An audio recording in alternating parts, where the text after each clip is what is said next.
The story opens with Ryuma, our broken, starving, low-life protagonist, being thrown out of a restaurant for stealing food. A man nearby is regarded by many as the fabled master swordsman who is comparable to the king. A waitress who is an old acquaintance of his greets him and calls him Shirino.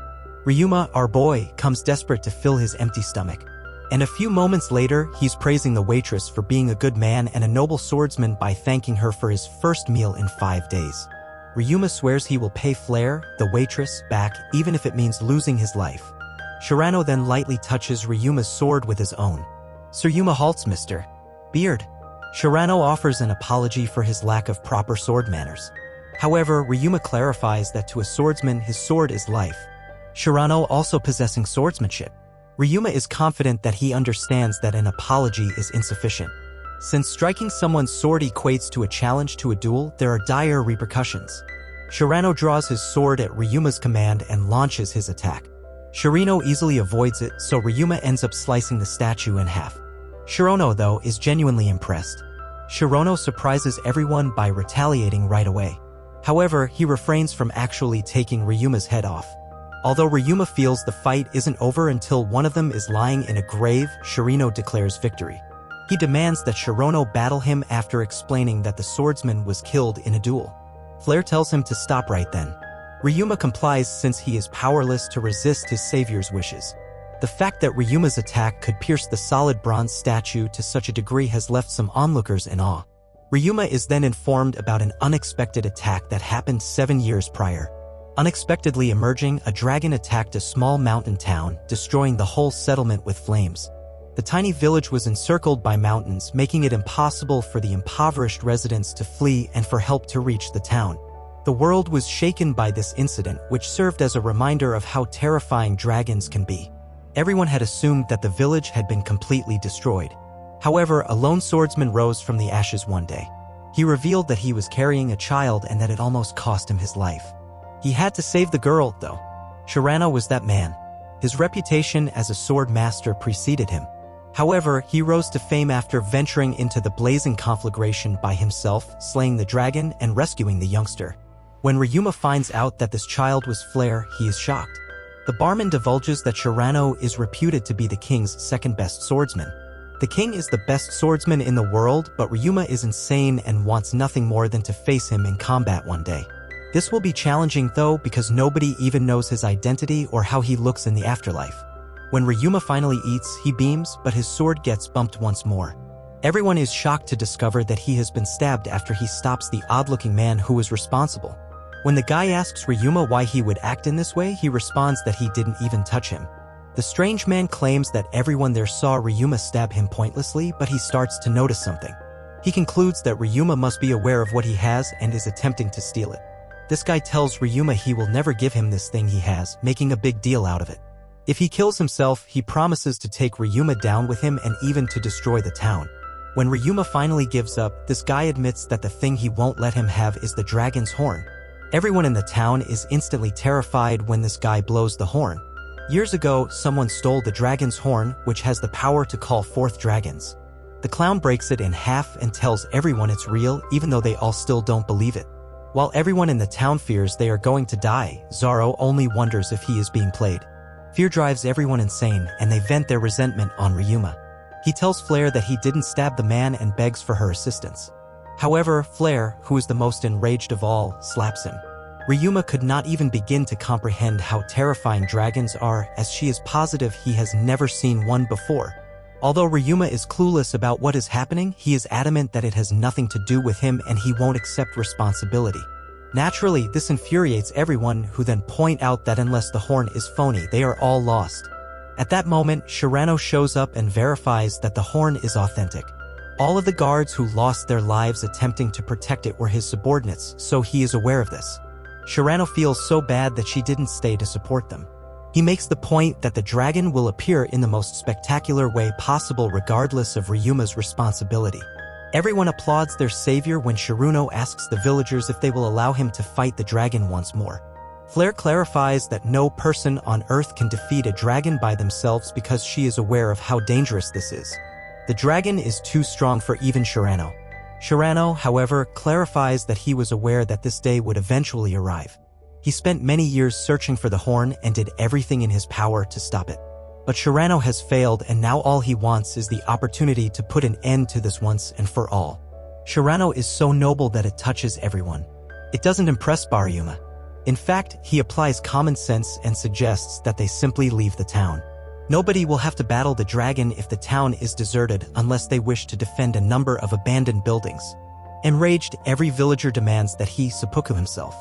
Baryuma wishes that someone would give it a shot. Shirano gives the order for everyone to leave and makes the promise to defend their houses no matter how much it costs him.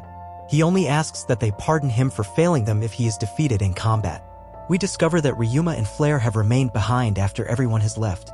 Ryuma questions whether dragons are truly as terrifying as she claims, concluding that Shirano must be a very skilled swordsman if she feels the need to battle it. Because of the last dragon attack, Flare is suffering from severe PTSD, so she rushes to stop Shirano. She just cannot allow him to follow through because one man against a dragon is simply too reckless. Since Ryuma doesn't think she can help Shirano, he tries to stop her, but she just puts our boy down. She clarifies that Shirano is putting his life in danger. Unlike Ryuma, he is a man who seeks to save lives rather than take them. Ryuma gets triggered, so he calms her down with his sword. In order for them to leave town, he tells her to follow him and not turn around. Ryuma tries to stop Flare from seeing something, but it's too late when she refuses and turns away from him. Flare is in complete disbelief when she sees Shirano with the man with the horn. As Shirano's words keep repeating in Flare's mind, these guys laugh it up with handfuls of gold. Ryuma pulls her aside as she is in shock because they would kill her if they saw her. Now that they've scared everyone out of town, it's obvious that their goal was to loot the entire place. Although Ryuma is filled with sympathy for Flare, he is at a loss for words. There are loud mouths there, and Ryuma can hear them laughing and saying that this time will be exactly like the last 7 years. They summon the dragon with the real horn, but by the time it arrives, they will have already left. Then, as Shirano reveals his true evil nature, Flare has to pay attention. He makes fun of her for being overjoyed to see him and asks how many people have experienced a dragon twice destroying their town. Even the other guy feels a little sorry for her. However, Shirano notes that at least this time they don't have to kill anyone. Looking back, it's clear that Shirano and his friend organized the surprise attack on their own. The mountains prevented anyone from escaping the flames. However, this was ideal for the bad guys, who then killed everyone to keep the truth from ever being known. Flare showed up asking for assistance after they had finished taking everyone's lives. She pleaded with Shirano to save her parents, who were stuck beneath their house. When Shirano located her father, he was relieved to learn that Flare still lived. Her father thanked Shirano for saving his daughter, not knowing at the time who he was speaking to. When he asked for assistance getting up, Shirano chose to take his own life. Shirano was not happy with the amount of wealth the evil duel had amassed, so he decided he also wanted fame. While he pretended to be the hero who saved the girl, he let his buddy go ahead. The guys can't even begin to imagine Flare's reaction if they found out that someone they trusted killed her parents and completely destroyed her town. Flare is obviously upset. In a different flashback, Shirano is seen acting very well as he begs Flare's pardon for not being able to save her parents. Ryuma receives an apology from the now-dead Flare for all the horrible things she accused him of. But Flare doesn't want to give the scumbags any satisfaction, so she doesn't want to wallow in sympathy. She wishes Ryuma luck on his travels and advises him to depart since the dragon will arrive either way. When Flare gets back to the tavern, she can no longer contain her feelings and starts crying. We see that Ryuma can hear Flare crying while the bad guys continue to laugh it off. With a truly menacing expression in his eyes, Ryuma bolts off in a frenzied sprint, his anger so intense that he can barely stand. The villagers all look on, believing Shirano to be their only hope as they hear the sound of the dragon in the distance. They hold Ryuma responsible for everything and wonder what they did to deserve this. He was just some random guy who showed up and wrecked their lives in their eyes. Thus, they fully trusted Shirano. At that moment, Ryuma approaches Shirano. These blatantly dishonest individuals confess all of their wrongdoings and boast that they killed every guard in order to obtain the dragon horn. In order to deflect all the attention and accusations from Ryuma, Shirano has the bright idea to kill him. Ryuma uses all of his rage to cut straight through Shirano, remembering all the people who loved him. Ryuma sheathes his sword in an instant, even before Shirano's body touches the ground.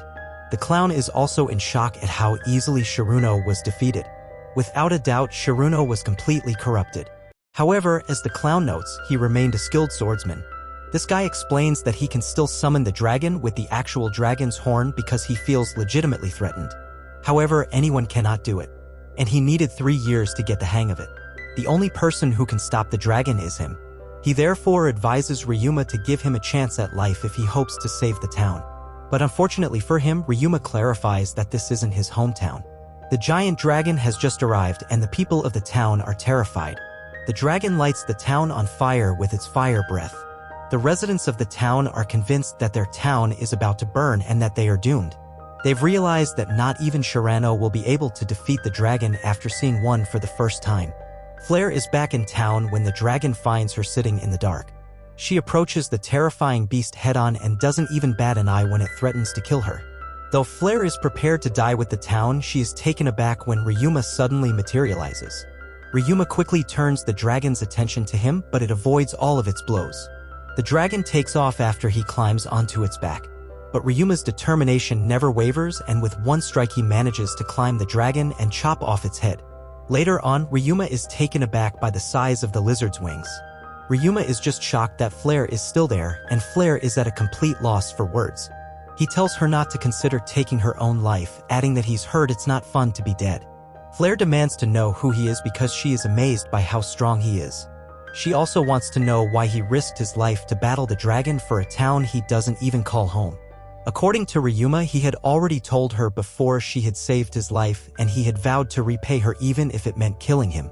But now that he thinks about it, she really owes him a favor because he fought for her twice. Our boy is now all he wants the next time, a free meal, and Flare swears he won't forget. When everyone in the town finds out the truth later, they begin to question whether the one enigmatic samurai was actually the one who saved them all. At that moment, the barman recalls Ryuma the king's name. A man receives this name from the people he has saved. Even though Ryuma is referred to as the king, he doesn't seem to understand that he is the legendary king that everyone talks about. We learn later on that Ryuma has experienced a lot of hardship. A mysterious man with green hair, many swords, and a terrible sense of direction catches his dropped sword.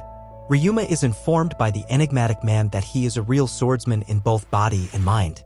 He acknowledges Ryuma's feelings of shame and expresses his wish to have met Ryuma while he was still living. Although Mystery Man is happy to accept Ryuma's sword, he would prefer that they ignore their altercation. We get our first glimpse of Ryuma after he confirms that the man from Wano, whom he refers to as the samurai, is cool with it. I appreciate you viewing my recap. If you liked it, please remember to click the like button. In addition, if you would like to support the channel, please subscribe to my channel and share this video to your friends.